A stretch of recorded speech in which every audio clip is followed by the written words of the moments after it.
अस्सलामुअलैकुम दोस्तों, जैसा कि आप ये देख रहे हैं एसी-डीसी फ़ैन का ये सर्किट है जो किट होती है।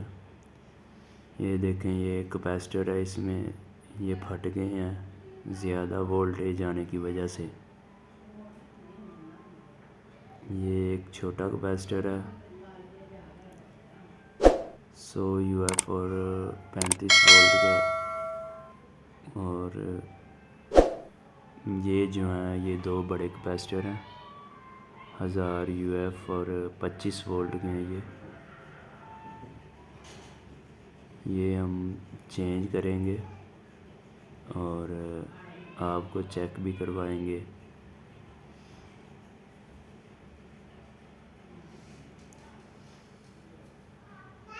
ये देखें दोस्तों, हमने ये कैपेसिटर चेंज कर दी हैं और ये सर्किट चेक कर रहे हैं मल्टीमीटर के साथ। ये वोल्ट हैं,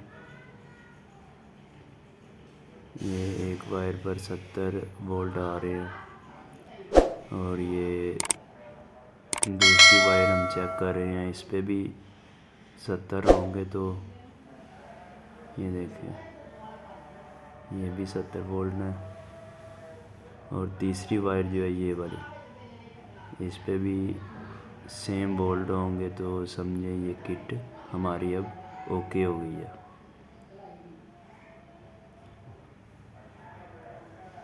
ये देखें, ये वही जो कैपेसिटर थे फटे हुए,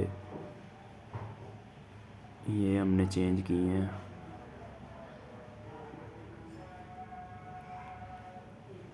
ये हमारा सर्किट जो है ओके हो गया। ये देखें, हमने ये वायर कनेक्ट की है।